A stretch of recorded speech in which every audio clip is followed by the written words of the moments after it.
Welcome, everyone. I'm your host, Henri Arslanian, and welcome to the Future of Money podcast, our first live recording. Very excited to be with you all today. Warm welcome to our loyal listeners and to all the new ones around the world as well. My goal with this podcast is very simple. It's really to go deep in some of the biggest ideas, trends, and developments we are seeing in the field of crypto, and hopefully empower you with this information and then let you make your own decision on what you think the impact could be on the future of money and the future of finance. And to do this, I invite each week one of the leading figures in the global crypto community to have this one-on-one conversation amongst crypto aficionados to discuss some of these trends. Like I mentioned, I'm very excited because today is the first time we're doing a live recording. I know I get many messages from many of you around the world every week, and many of you were asking if we can record these sessions live so you have the chance to ask questions to some of these guest speakers that we have. And I'm always keen to try new things. And here we go. We're trying it today. So let's see how it goes. And really, I'm very excited to kick off the show today with somebody that I respect and admire a lot, Tigran Gambaryan. He's the Vice President of Global Intelligence and Investigations at Binance. But he was formerly a special agent with the IRS Criminal Investigation Division and the Washington, D.C. Cybercrime Unit. Literally, the undercover cops and the people who are actually fighting crime when it comes to crypto laundering and crypto illegal activities. One thing, by the way, by Tigran, you may not know is that he's an amateur fighter. He's been competing on Thai boxing, Muay Thai for many years. I guess that comes in handy when you're a special agent. But Tigran, great to have you with us, and welcome to the Future of Money podcast. Thanks for having me, Henri. Appreciate it. So, Tigran, there's a lot of things we're going to go through today. Obviously, I want to talk about the recent arrests that happened with the laundering case of the Bitfinex hack, but also some of the previous hacks the arrests you were involved in. But before we dive really into it, right, we're going to talk today about Mt. Gox, the Silk Road, AlphaBay, of course, the Bitfinex hack. But I think it'll be very useful if you can share with our audience a bit some of your background, how you got into law enforcement and your career, and kind of where you are today. Sure, yeah. Again, thanks for having me and giving the opportunities. It's being in the private sector kind of allows you at least some more freedom when you're kind of doing these interviews. Pretty much my whole life before this, at least the past 15 years, I spent in the government. So in some function, whether it's at the state government or the federal government, in the last 10 years, I spent my life basically catching bad guys, crypto bad guys. I was a special agent with the Treasury. Before that, I went to college, had an accounting degree, never thought I'd be in law enforcement. It was kind of the last thing I thought that the career that I'd be into, but just the life kind of went that way. So became a special agent in 2011, went to academy in Glencoe, Georgia, in Brunswick for 7 months. It was a mixed class of us, Homeland Security, some guys from different agencies. Essentially, you're just kind of there. It's a law enforcement training academy. It's a huge facility in Georgia where kind of all these federal agencies go and train together, learn their investigative techniques, driver training, firearms, all the cool stuff. And then, you report to your office. I report to the Oakland field office. And then you start your career as a baby agent. And then kind of from there, I've always been interested in technology and crypto, in kind of the cryptocurrency when it kind of first came out. Me kind of using my investigator head, I figured out that this is actually could allow criminal acts to kind of transpire. But back then it was really small. Like Silk Road was just out. It wasn't really much going on. It was just much like it was in the kind of the crypto itself. There wasn't really too much happening other than kind of the initial kind of criminal activity, but then it exploded, right? And that's kind of where my initial investigations began, just kind of looking at cryptocurrency, whether or not it could be used for criminal activity and how could we leverage it to catch bad guys. And that's how I kind of got into it. That was I guess I'm a bit of a dinosaur when it comes to crypto because I've been around it for so long, but in the different capacity. So now I'm on the other side. Before we talk about some of the events this week, what's your view generally, let's say, on law enforcement's knowledge and understanding of cryptocurrency and crypto crime from 1 to 10? Where do you think we are right now from a level of knowledge and understanding education perspective? So it's interesting, right? So I think historically law enforcement's been behind the tech when it comes to understanding of crypto, but for some reason, I think the government's actually in pretty good shape. I think we actually innovated a whole lot. We worked a lot with the private sector. There's a lot of collaboration happening with a lot of these companies as related to kind of cryptocurrency. So I think the government's actually in pretty good shape. It's actually the industry who looked at law enforcement, at least from my experience when I was working there, kind of for their assistance and trying to figure out how to build better tools for blockchain transparency, on how to figure out how to model their KYC and AML programs. A lot of that was working with law enforcement from very early days. I worked a lot with a lot of these analytics companies to kind of improve their tooling from the very early days when Chainalysis and one of some of these other companies were very small. We kind of worked hand in hand with them to trying to figure out how to better and improve these tooling. So I would say they're actually pretty good. I mean, I think, cryptos is very fast moving now. Before it was just kind of, you had Bitcoin, but now things exploded, right? You have DeFi and you have rug pulls. So there's definitely, it's a lot more different than was originally. It's not just Bitcoin that you're worried about. We're definitely going to talk about rug pulls and DeFi as well. But before we go with that, obviously, from the time we're recording this today, there was recently some of the big the arrests that happened this week, where two individuals in New York were arrested, basically accused of laundering $3.6 billion of funds that were basically hacked from Bitfinex a Right. couple of years ago. Maybe can you share with our audience, how does this happen? I mean, first of all, what's your reaction on this arrest that took place? And maybe walk us through how kind of a process of such an arrest takes place.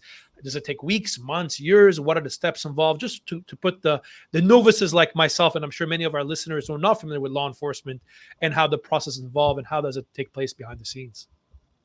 So it depends, and that's the answer, I guess. It depends on the investigation. So sometimes, just kind of give you an example, I kind of get into a little bit more specifics of it. As far as my reaction to the thing, great case. I had the pleasure of working with the investigators since 2018. So I worked with the same. So the case came out of a Washington D.C. cybercrimes unit. So that was the old group that I used to belong to. So good job to the investigators who worked on it. So they're friends of mine. So you guys know who you are. But no, a great case. It took it took years to work it, and I think that's the norm in cyber investigations. That's pretty much how these things work, because there's a lot of things in play when you're working these cases, trying to get records from, internationally, trying to get records from different jurisdictions, and these things take time. Or you could have an example of the Twitter VIP hack, which I worked actually right before I left. It was, I don't know if you remember when Elon Musk was sending out, their accounts were compromised. So that was an investigation that I worked in 2020, and that took 2 weeks. So that was actually it's a major investigation, but it was hours. I was working 20 plus hours with my partners at the FBI every day for 2 straight weeks. But it took 2 weeks from the point where that whole Twitter VIP hack happened to kind of when the arrests were made. But that was a 2-week investigation. So again, it depends. But generally it's years. So when I worked these cyber cases, they took years, and it's sometimes because you have to wait. You have to either wait for the money to move so you can kind of figure out where it's going, or you have to wait for a target to be in a place where you can arrest them. Various things, but it just depends. So let's in this case, the arrest that took place this week, and I was reading the affidavit from the special agent that filed it. I found it very interesting that actually one of the ways they caught this the money launderers in the Bitfinex case was that they kept their the private keys and the wallet addresses Mm-hmm. on a public cloud in the U.S., which is interesting. I mean, from your perspective and your experience, what really are the kind of the mistakes you see commonly criminals make? Is it stuff like putting on the information on a public crowd? Is it when they try to cash out the money using exchanges? Where are some of the vulnerable, let's say, weaker points that you're seeing criminals get caught normally? People are lazy. I think that's the problem, right? They don't want to put into an effort, and then it's just a human element, right? And it's just kind of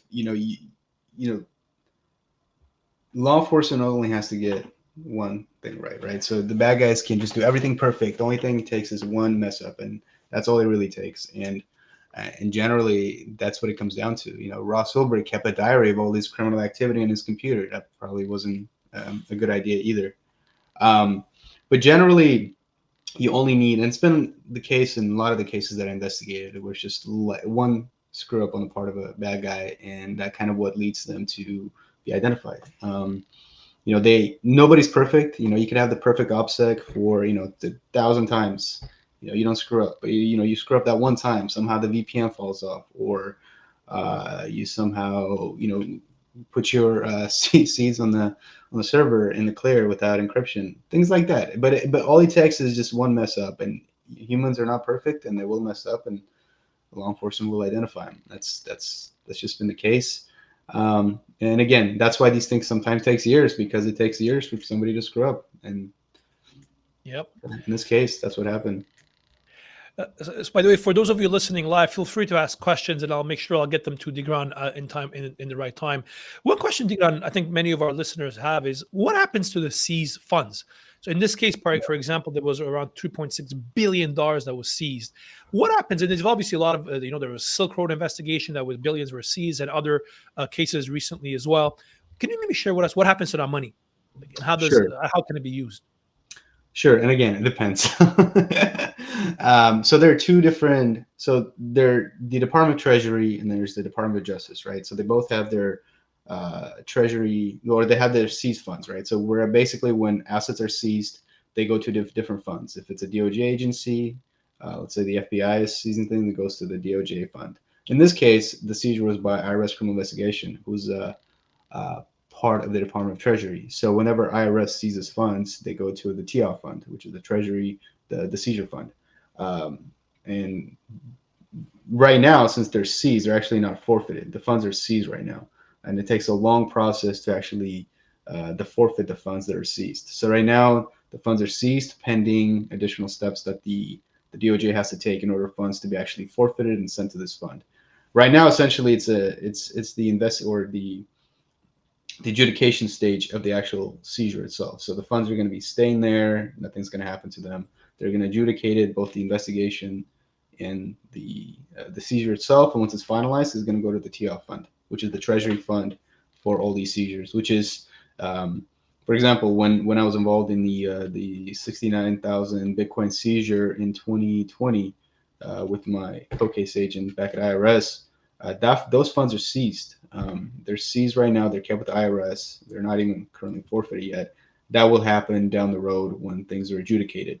And then once they do, in that case, those funds will go to the TIA fund.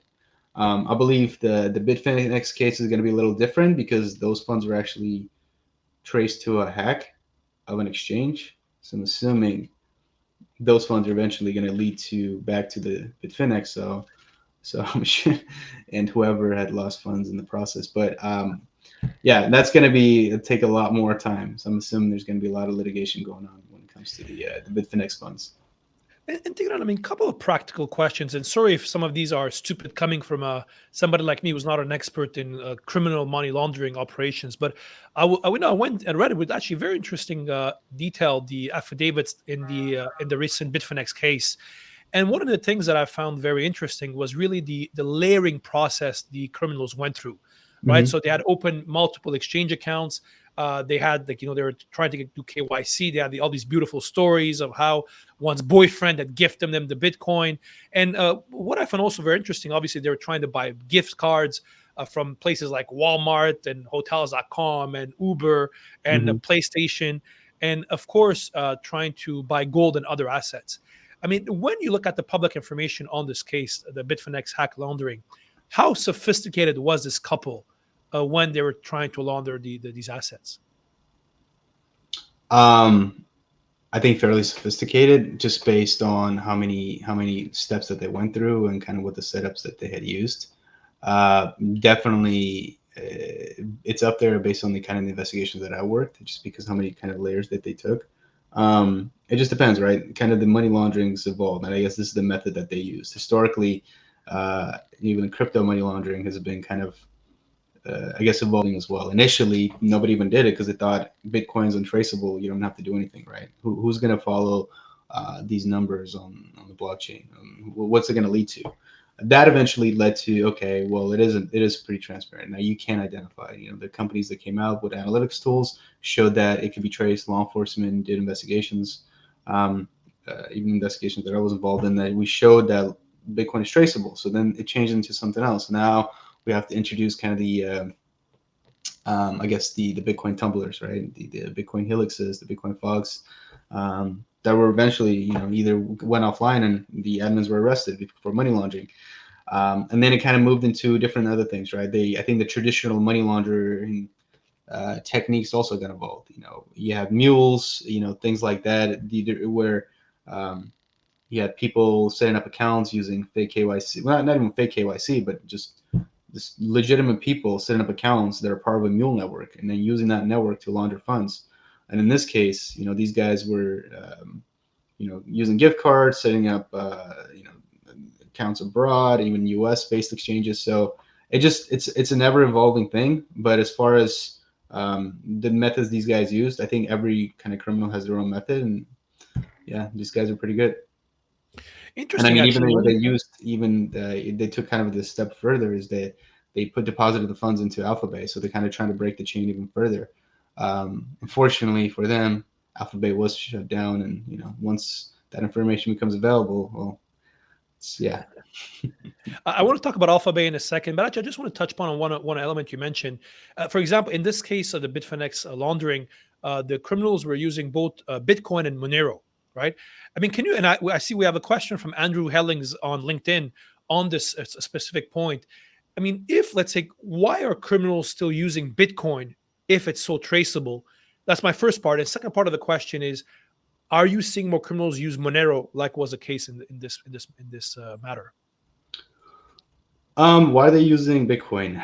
I mean, traditionally it was liquidity, right? I think Bitcoin had the best liquidity out there and had the most availability, and most people were willing to take it or accept it. Even criminals, even launderers. I think there are more ways to also launder Bitcoin and use it, and than there were historically.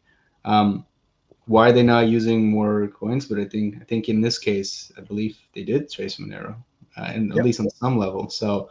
Um, I think it is. It's just availability. I think a lot of the, some, it's a lot easier to get into Bitcoin, and it's a lot more available worldwide than Monero. And you can do a lot more with it than you can with other, privacy focused, I guess, coins.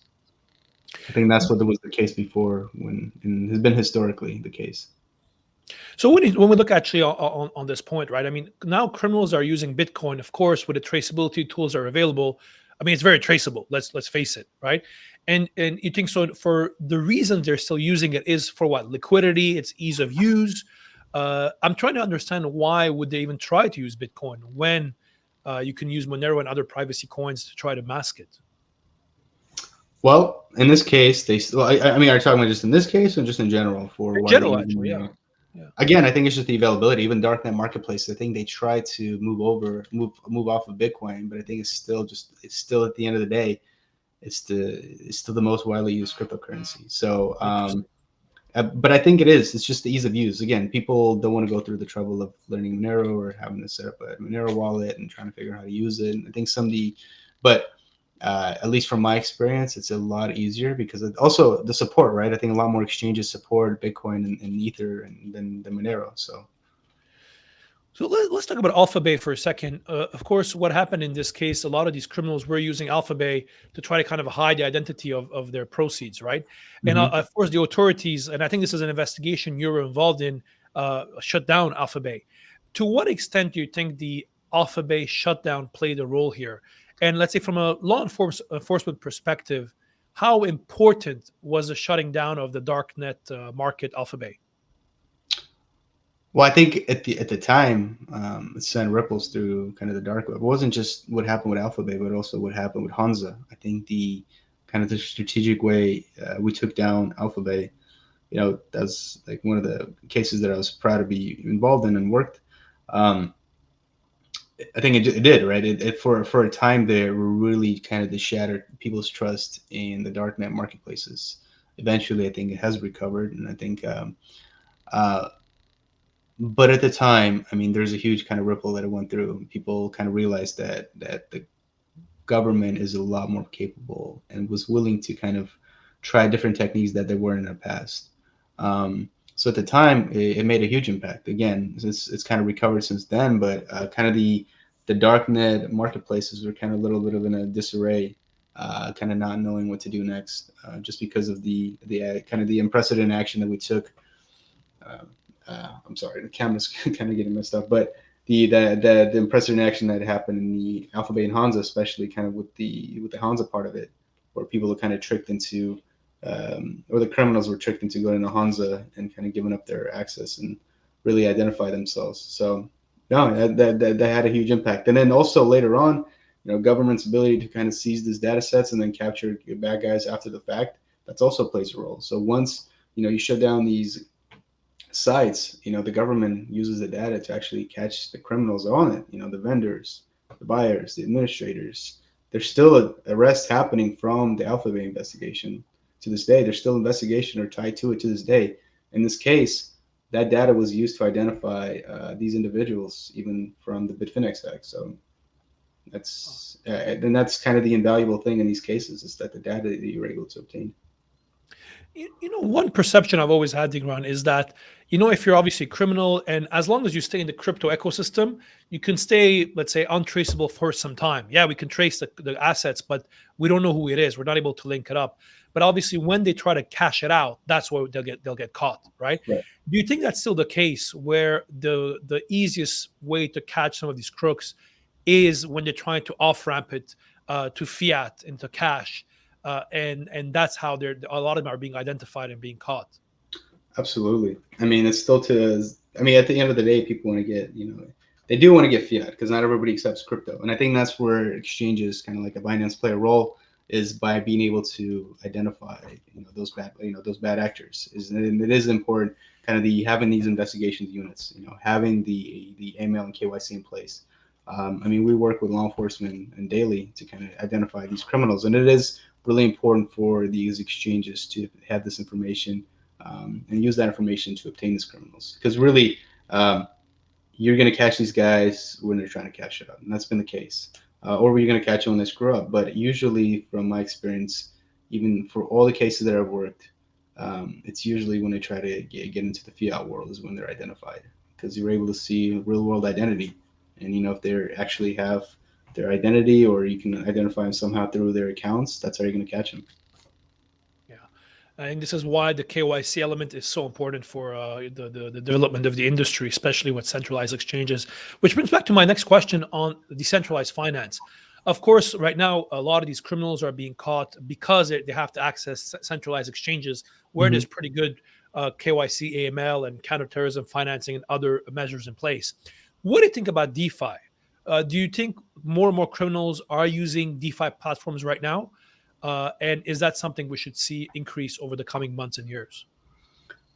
I don't, for at least from what I've seen. I mean, they're clearly adopting DeFi, maybe not in a way that we think that they are. I think they're, at least in some cases, are using DeFi as a way to facilitate their criminal acts. Doing the rug pulls and all that stuff that's happening right now, where they're essentially using the kind of the naivety of some of the investors to basically lure them into investments that they know is just there, that is not real. They lack economic substance. They're just essentially there just to scam people.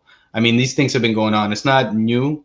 You had the historically the high yield investment scams, where essentially they're just the pyramid schemes where people would invest, and the people who kind of invested initially, would get their high payouts, and people that later on would get involved would essentially run off with the money. I guess in this case, um, DeFi is kind of used by criminals to kind of prey on the investors who are not informed. That's kind of why it's important for kind of exchanges and for the crypto industry to educate the investors. Like not to fall for these scams, because I see a lot of it happening. It's not just the investors aren't savvy. It's elderly are getting involved, and it really breaks my heart when I see grandma in some state losing her life savings because she got suckered into investing this money. And we worked to try to identify these guys, and we're able to kind of recover a lot of this money.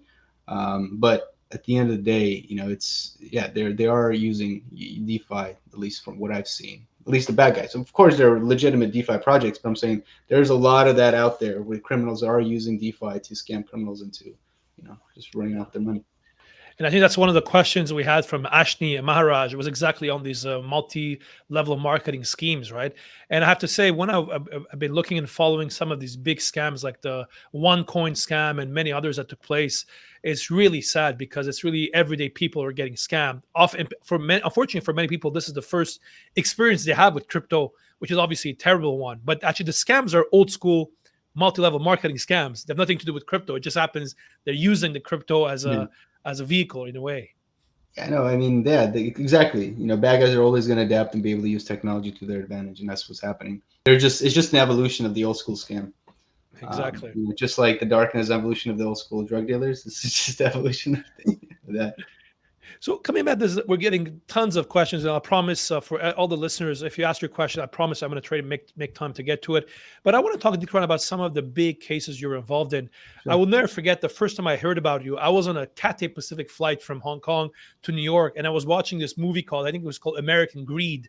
And you were obviously being featured as one of the investigators in the Silk Road case, which obviously is very controversial, especially in the crypto community. Can you maybe explain? Because you were involved in this investigation, has been many years now, but really from day one. Can you share with us kind of the why was the importance of that investigation, Silk Road, and kind of your involvement in it, and what do you think it means for the broader crypto ecosystem?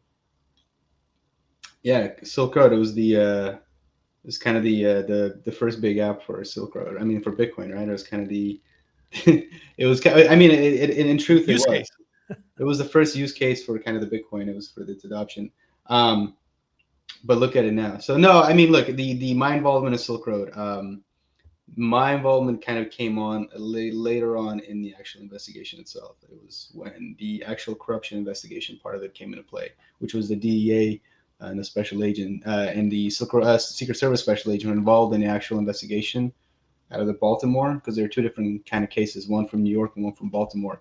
And the investigators that I tracked were the Secret Service and DEA special agents who were on the case.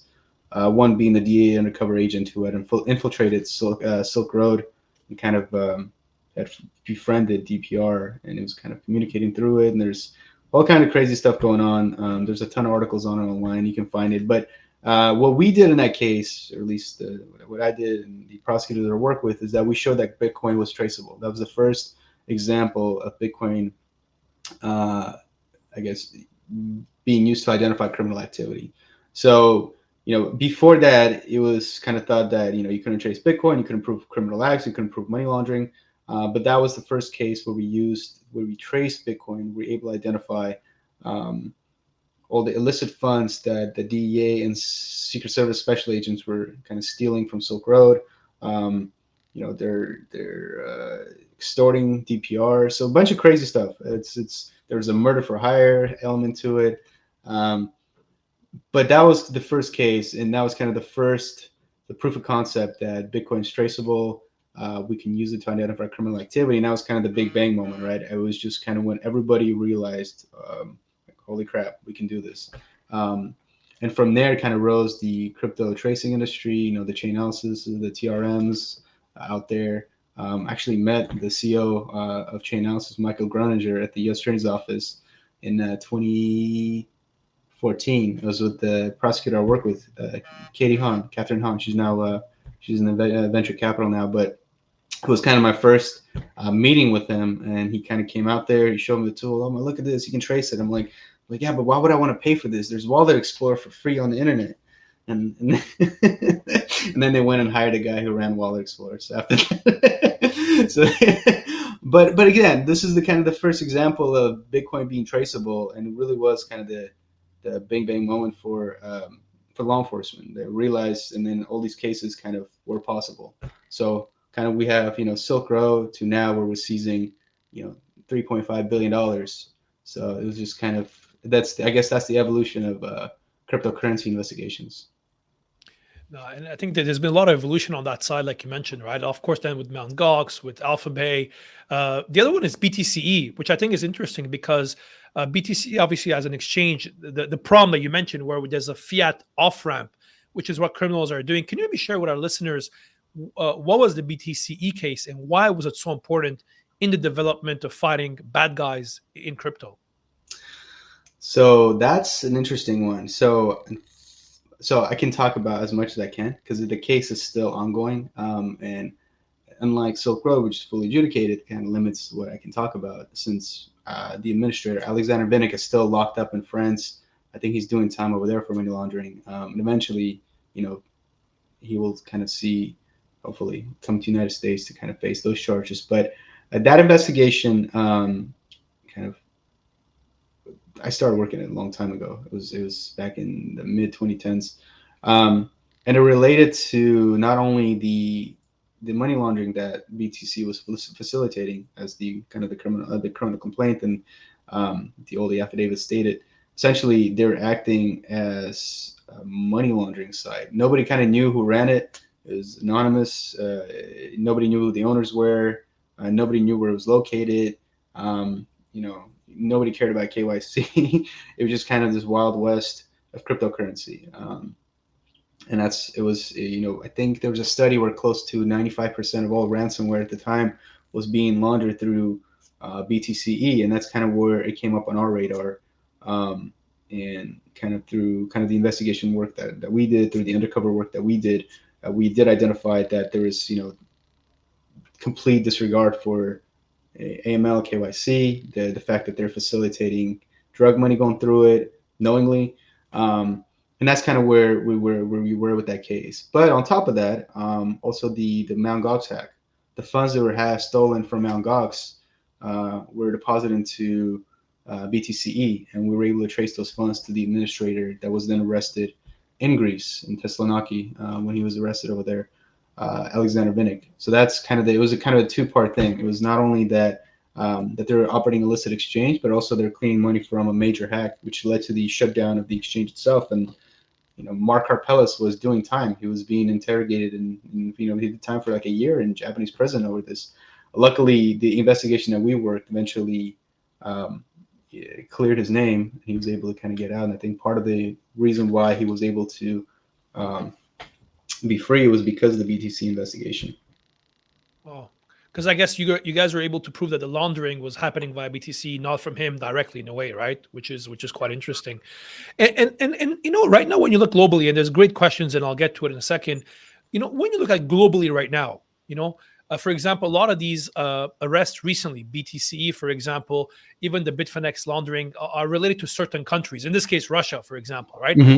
Do you think there are countries where some of the controls around these KYC, around enforcement of some of these criminals, are more, let's say, relaxed than what we find in other countries?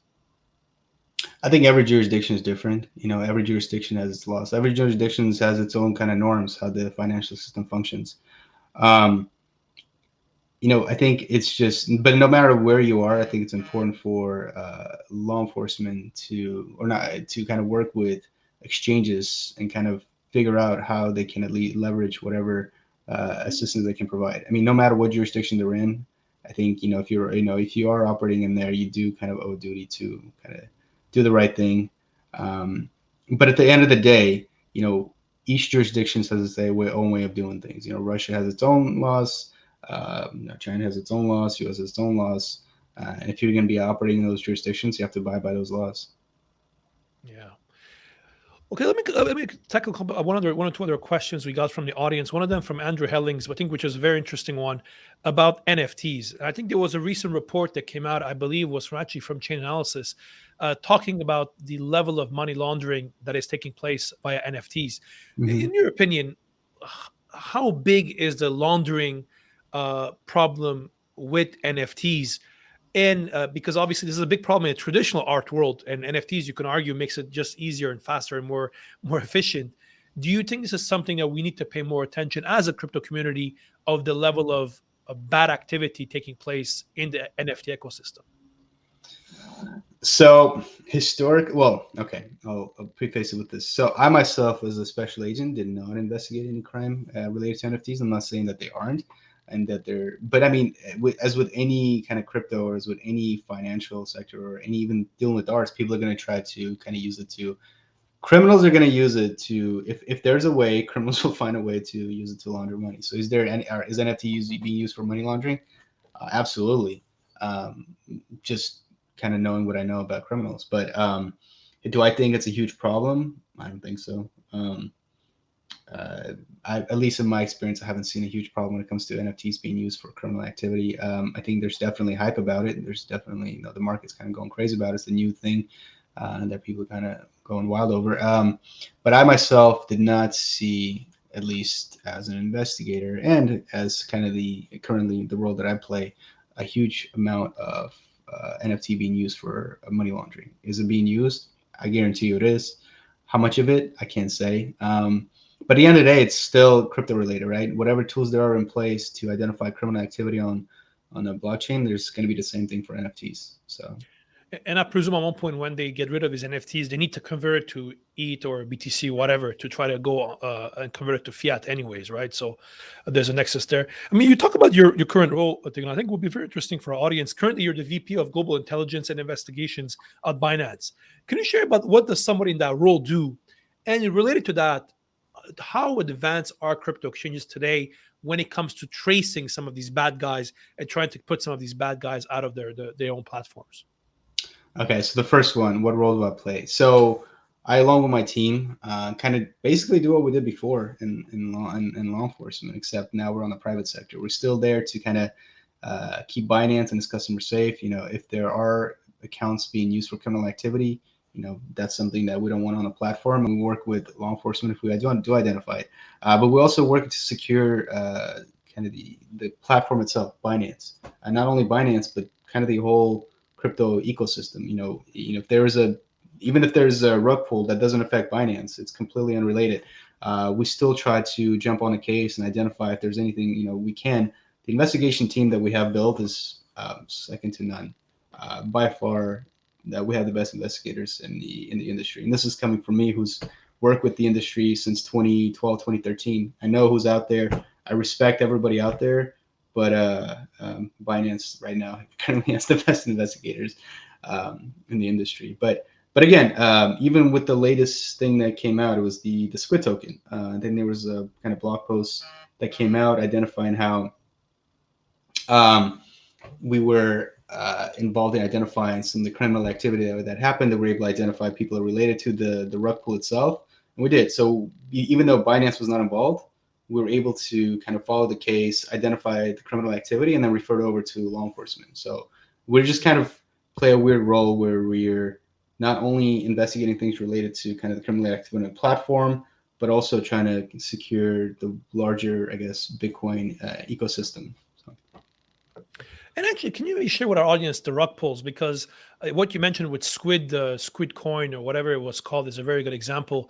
Can you maybe explain with our audience what is a rug pull and how actually are as a law enforcement agency or even as an exchange able to trace them to try to arrest the people who are involved in such activities? So essentially, rug pulls are projects, right? DeFi projects who are created with the sole intent of defrauding the investors. So in the case of if the Squid token, they build this thing up where you can invest in it. It's gonna have all these use case scenarios, but what they happen is that built into the actual token itself was a function that the users weren't even able to withdraw the funds. So eventually, once the perpetrators were able to get enough investors, get enough money, they rug pulled, they disappeared, they ran off with the money, and essentially it was up to kind of law enforcement and exchanges, investigators, and the crypto tracing industry to follow those funds and try to identify the bad guys. Same thing. It's an investment scam. That's all it is. It's an investment scam that relies on cryptocurrency. Yeah. It sounds like fancy, but it's very simple. Correct. Yeah, it's just using the medium of crypto actually to conduct some of these activities, right? Which It's is crypto facilitated crime. It's nothing new. It just has a fancy new name. yeah, exactly. And there's obviously one question I want to ask as well, which is interesting from one of the anonymous listeners today is how come there's where do people can report these crimes? For example, I'm a very good example because I guess some of my profile on a weekly basis, I have people that impersonate me especially on Instagram and Twitter, and they try to they reach out to my followers and claim that I have a new trading strategy or any other scam like that. But even myself in the past, I thought about going to law enforcement, and the experience I've had is that if whatever you are in the world, law enforcement is obviously doesn't have the expertise you have. Has there been any discussions to have something at the global level like in the question here, where like a platform people can report these individuals or websites or projects, so they can be something at a more coordinated level, just due to the crypto being global in nature? Reporting it to the industry or reporting it to law enforcement? Both or either. So for law enforcement, there is, right. Each jurisdiction kind of has the reporting function. For example, for U.S., there's kind of the IC3, which is the FBI function to report criminal activity. You can go on, fill out a form, report some crime that you've identified. Um, for the industry, I mean, depends, all right. So for Binance, we have a customer service that, if you think something's happening, reach out to us. 24/7. There's somebody there that can respond. If you've seen that, hey, my account's been compromised, my money's gone, go to customer service. Not just for Binance, but most exchanges have customer service built in. The response time might be different, I'm sure. But Binance is very responsive. We do have an investigations, an email address specific to investigations. Um, that's limited to kind of the law enforcement contact. I think it was actually posted online, so you can find the email address for the investigations group that I'm part of. So if you have something very specific but very, it's important that that email address isn't kind of used for whatever. And if it's something very specific that you need assistance with, and it's something that is exigent, that's the only time that we kind of want to use that. Um, but generally, it's kind of limited to law enforcement contacts. But yeah, I mean, there are stuff, the things exist in place. Could it be improved? 100%. But there are things that exist and that are in place to kind of to kind of fulfill this function. Absolutely. We're coming to an end to the show, Tigran, but maybe one other question is, of course, we discussed earlier privacy coins and the features they have. Mhm. What's your view on some of the more privacy features that are being enabled within cryptocurrencies? A good example is actually when it comes to the Lightning Network on the Bitcoin, where a lot Mhm. of these transactions that happen, kind of off chain, are very difficult to trace. Do you think these will matter when it comes to a broader crypto perspective? Or there's always going to be a way to trace some of these assets moving forward? I mean, it's going to get more and more difficult. I mean, it's already more difficult than it was earlier on in the early days. But my thinking that as these privacy focused cryptos evolve, so will the tracking of it. Am I saying that it's going to be indefinite? No. It could be a point where we can. It's just impossible to trace it. It's possible that complete crypto anonymity will come into play. But I think that there's also inherent risk with that complete anonymity because uh, I think wider adoption of cryptocurrency relies on some transparency of crypto. And I think that if crypto is completely anonymous, I don't think regulators, law enforcement, and even some of the exchanges will be receptive. I think it's kind of a thing, right? You want to balance it out. You do want to have privacy, but at the same time, if you're completely private, that creates an issue because then regulators, banks, don't want to be part of that because with that privacy comes risk, and you can't have complete privacy if you want the industry to grow. Unfortunately, that's a true fact. That's why the things that like Monero have not had seen as much of a wide adoption as Bitcoin, as Ether, because they lack the transparency that those cryptos have. Yeah, exactly. And obviously that has a big role to play. And maybe one final question to you, Digran, is when you look down, let's say the future, let's say the next 5 years, what do you think are the big trends coming up when it comes to crypto investigations, forensics, traceability? Where do you think the puck is going from that perspective? Oh, geez. Where is it going? I have no idea. I don't know where it's going, but I do think that as I'm kind of, like I said, I'm kind of a dinosaur. As a lot of us are leaving kind of the government or they're moving on to different things. The newer generation is more aware of crypto. Even the new agents that are coming in, they've kind of grown up with crypto. Like that's part of the thing. Cryptocurrency has been part of their life. So I think there's going to be a more savvy set of investigators that are going to be getting into law enforcement and also into kind of AML, KYC place at exchanges. Um, so wherever it's going to go, I think that both kind of the regulators, people in my space, investigators, and law enforcement are going to be able to catch up to it. I have no idea where this crypto is going to go, and that's kind of been a constant. It's whenever you think it's going to go one way, NFTs come out. Yep. There you go. DeFi.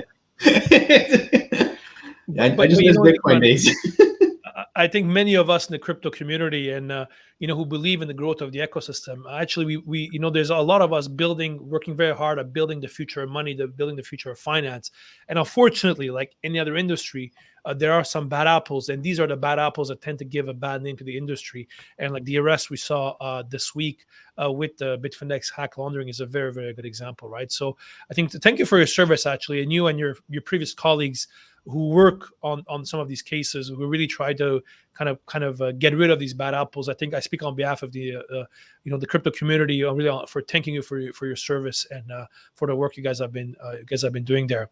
But as we wrap up, Tigran, I just want to make sure we have our traditional 5-round question. My bell is with me here in New York today, and I'm going to ask you quick, rapid questions. I want 1 or 2 word answers, and we're going to take it from there. And the bell will be here to keep us honest. Are you ready? Sure. Tigran, let's rock and roll. What's your favorite cop or FBI or law enforcement movie of all times? Oh my God, True Detective. Which one? Sorry. True Detective season 1. Here we go.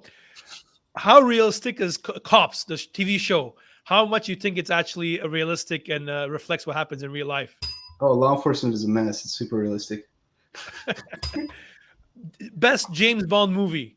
What's your favorite James Bond movie you've ever seen? Casino Royale. Here we go. When you're not busy investigating bad guys on crypto, what do you do on your weekends? Oh my God. Family, kids, working out, working on the house, just random damn thing. Excellent. What's your favorite Netflix? If there's one Netflix or YouTube series you recommend people to watch, what is it? Oh my God. That I haven't already talked. Well, look, I think everybody's seen it, but Breaking Bad, love that show. Here we go. The Wire. You spend a lot of time in California. What's your favorite thing about California?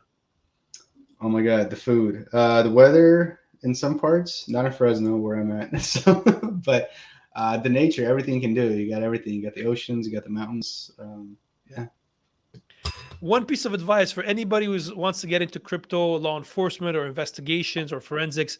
What's that one piece of advice you would give to them? Go to IRSCI, get an accounting degree. Great place to work.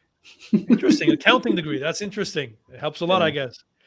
If you're one place you recommend people go to learn about crypto, whether it's a book, a website, a course, what would you recommend people do?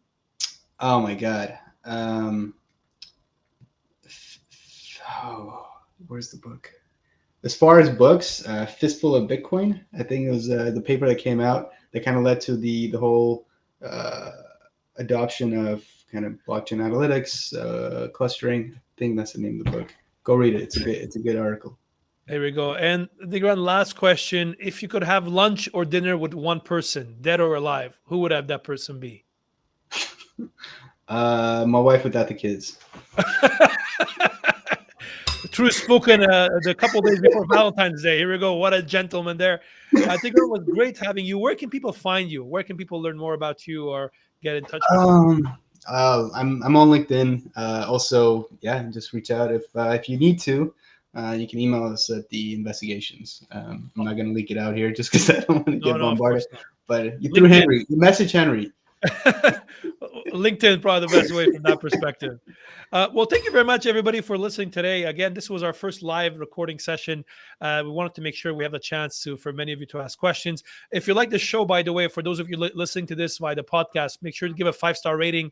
And if you like it, it really helps up for new people to discover the show. Also, if you want to keep on top of some of the latest developments on crypto, make sure to also follow me on Twitter, on LinkedIn. Also, my new Telegram group, Arslanian Academy, where I share my commentary on daily events that are taking place. Also, for those of you who want to learn more about crypto, don't forget about my latest course on Udemy called Introduction to Bitcoin and Crypto Assets, where I summarize in 90 minutes all the developments you need to know about the entire crypto ecosystem, from Bitcoin, Ethereum, CBDCs, DeFi, NFTs, Web3, Metaverse, and likes, right? Really, and this gives you a certificate at the end of this course. So for those of you interested, that could be very hopefully helpful. And again, if you want to watch this video, this recording, it'll be on my YouTube page as well. And the recording today with Tigran will be on it as well. And now all our content is also available in English, French, Spanish, Arabic, and Mandarin Chinese as well. Thank you very much, everybody. Thank you, Tigran. Thank you for being with us today. And thank you to all you listeners for being today for this live session. And for those of you listening on the podcast later on. Thank you very much and have a great day, and see you all next time.